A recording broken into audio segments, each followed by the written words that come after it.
Spring in Ohio. Well, that was a view out of my back deck over this past weekend. But perhaps now we have actually turned the corner to a real seasonal change, which I think will greatly enhance our mood during these times. Well, I sit here today in our choir loft. I've decided to join the choir. Along with me is everyone who has agreed to sing with me. It's been a long time since I've sat in a choir loft. In fact, I actually think this might be the first time I've sat in these pews since I came to this church. Well, today as I sit here, you may notice out of the window some orange. That is from a piece of equipment sitting out of our parking lot that's been working to do some repair of our drain tile to help some of our water issues around the facility. What follows next is the paving of the parking lot.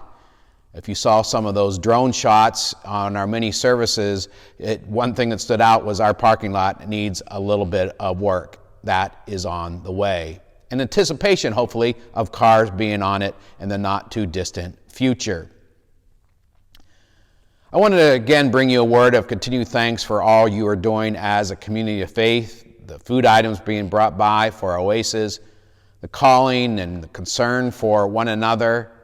Your financial contributions to our church help us maintain our ministry and continue to be a point of God's presence in people's lives.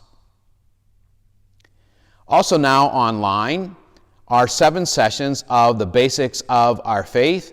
Hopefully included with the email link to this video is the title of each of the sessions with a link to the videos.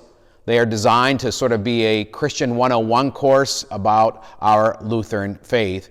I hope if you're not too sick of doing screen time in your own life, that they may be helpful to you.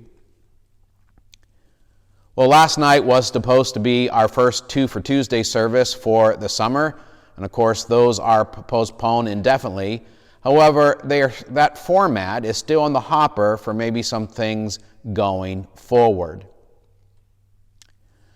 Of course, a big question now that the state is beginning to open up things is when are we as a church going to open up for worship once again?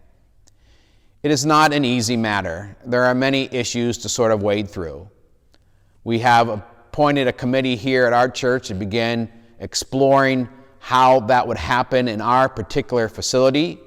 We're also receiving guides from our ELCA denomination and other sources about when and how to do that. And then as we get those guides, we will put them in place in terms of our unique facility and how it will work best.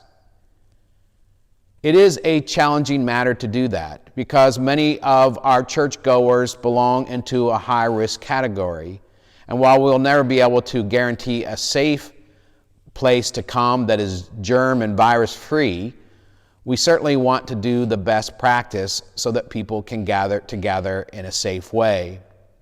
And it's one of those things where we're not looking to be a trailblazer, but rather to make sure we take our time and do it right.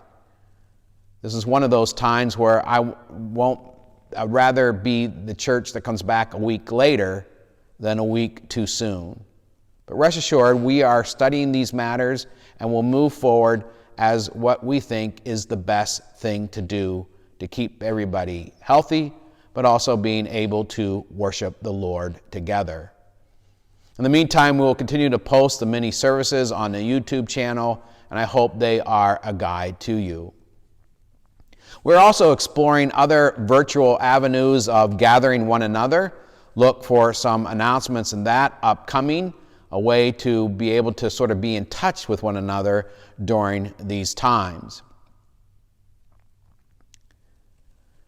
At the end of this video is a YouTube video clip that I am going to hopefully import into this announcement that kind of gives you a sadly but humorous take on some of the issues that we do face about coming together again. I think it lifts it up in a quick way and gives you things to think about as we explore these issues. In the meantime, if you know of anyone in our church that needs anything, please let us know. If you happen to be that person, please reach out to us. We want to help in any way we can. In the meantime, take care, dear church.